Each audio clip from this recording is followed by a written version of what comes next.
60s, the Beatles took a break from rock and roll and turned to this man for spiritual guidance.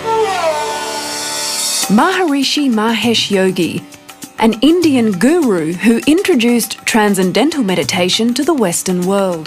The practice is very simple, it's very natural, it's effortless.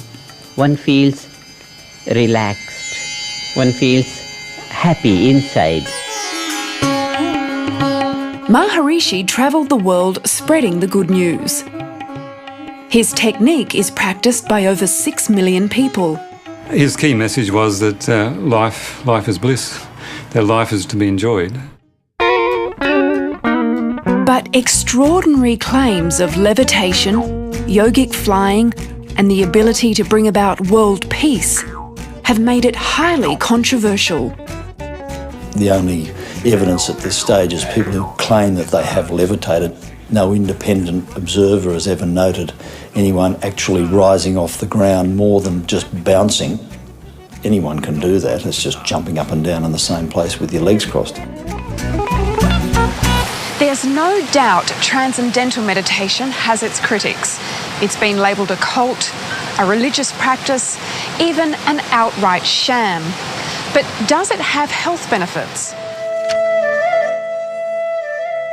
Prayer is probably the best known type of meditation, but others include mindfulness meditation, Zen meditation, and of course Transcendental Meditation, or TM. Transcendental meditation is a very simple mental technique.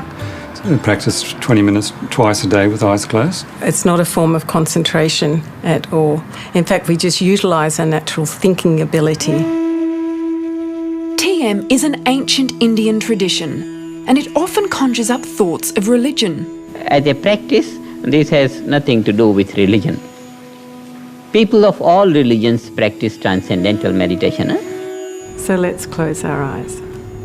So what makes TM different from other types of meditation? We do use a tool, a mantra. And a mantra is a meaningless sound. You learn the sound that's suitable for the individual, and also you're given guidance on how to use it correctly.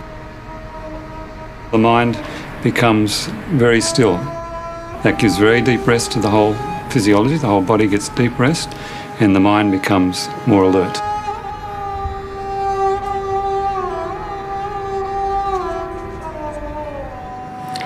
Critics often say that TM is really no different to resting.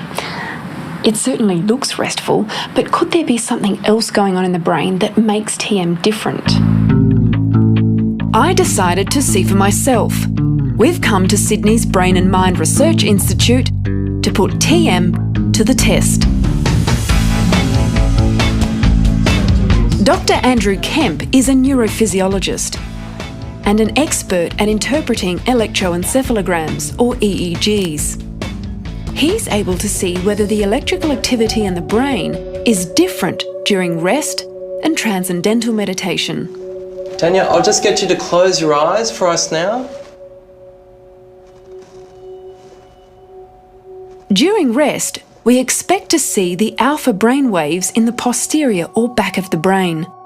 So you can clearly see these regular, strong bursts of alpha activity occurring in the posterior parts of the brain in comparison to the frontal part of the brain. All right, Tanya, can you enter your meditative state now?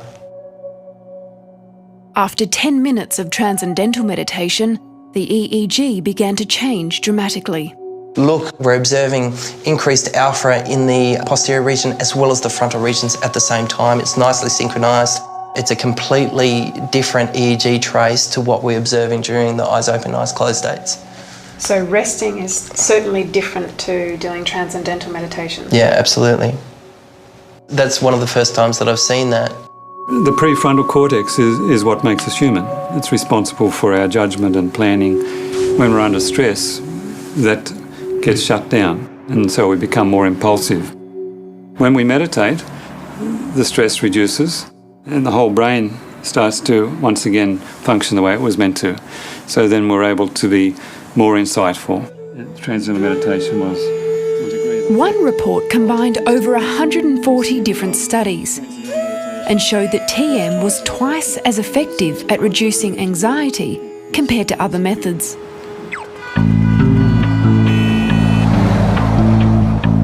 Jamie Pollock knows firsthand about anxiety. He spent years living in the fast lane. I always wanted to be the life of the party. Behind the wheel of the car, I was a maniac. I was lucky I didn't hurt myself. Everything was flat out like Formula One pace for me. Reaching breaking point, Jamie learnt TM. I noticed the results straight away, day one. Yeah. Sometimes you experience a profoundly deep inner silence, and you come out feeling extremely blissful and just almost like nothing can rattle you. And you got this storm going on the outside, but the peace remains on the inside. Gee, it sounds too good to be true.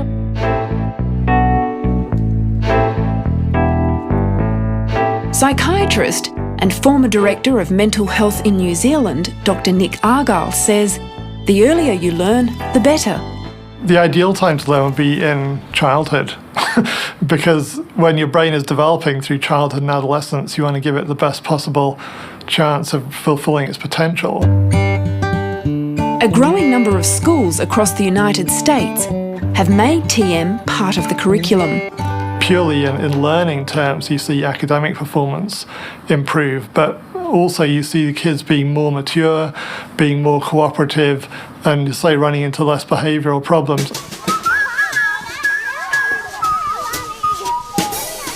This primary school in Victoria boasts the same results.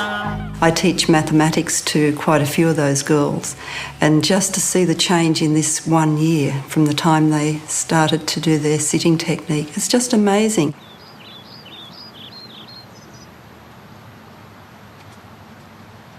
The kids at this school meditate twice a day for 10 minutes, once in the morning and once in the afternoon. As you can see, very peaceful. After I do meditation, I just feel relaxed and all the stress that I've been going through the day is just finished. It makes me feel calm. I just feel much more confident. You're feeding your mind and your soul and your body and you feel refreshed. Working with their minds is such a joy, and they comprehend an amazing level of comprehension. And the benefits don't stop there. Cardiologist Dr. Ross Walker says the effects of TM on blood pressure are impressive. The average reduction of blood pressure with TM is about 5 millimetres of mercury, but some studies have shown up to around 15 millimetres of mercury. So that is a significant reduction in blood pressure, about the same as an average blood pressure pill. I think the science is sound, and we have to realise that there are no side effects to this technique. A small trial conducted by the Maharishi University of Management and the Medical College of Wisconsin studied people with established heart disease. It found that Transcendental Meditation reduced strokes, heart attacks and deaths by around 50%. If there was any drug that did that, we'd never stop hearing about it. But unfortunately, we can't bottle TM. But Dr. Richard Gordon remains sceptical and warns no patient should stop taking medication with the idea that TM will solve all their health problems. The difficulty is evaluating the long-term effects of this meditation from the point of view as does it last for very long after you've stopped meditating? Do you have to keep meditating to get that effect? Dr. Walker says Western medicine doesn't always have the answers.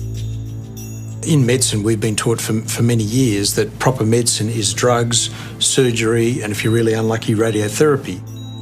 Conservative scientists don't think a bit outside the square to accept other techniques. If I said to someone there's two different treatments you can have, one takes 10 seconds to take a tablet at night and the other one takes an hour or two a day, preceded by quite a long course in education, there's not much doubt about which one they're likely to use. And it's hard enough to get people to have a reasonable diet and good level of exercise. The chances of actually getting them to take an hour or so out of their day and meditate, they're virtually zero. You can learn TM with a qualified teacher on a one-to-one basis, but the thing that really gets up the nose of the TM skeptics is that the course doesn't come cheap. Its price tag, $1,500. There is a course fee, as there is with learning anything. The course fee is really minimal in terms of the fact that you have this for life, you have this technique, and it's an investment in your health. These days, there's not too many things you can get for nothing. If you take your blood pressure pills, that becomes a great expense over a number of years, taking a blood pressure pill as well, with the potential for side effects. There are much cheaper alternatives than Transcendental Meditation. People can buy CDs or books from bookshops, and general practitioners have access to information that can be given to patients that will have the same effect, but much more cheaply. Whether or not you learn TM is really a personal choice. But there's one thing we know for certain, and that's a lifetime of practicing sure didn't do Maharishi Mahesh Yogi any harm. The man dubbed the Giggling Guru passed away 2 years ago, at the ripe old age of 91.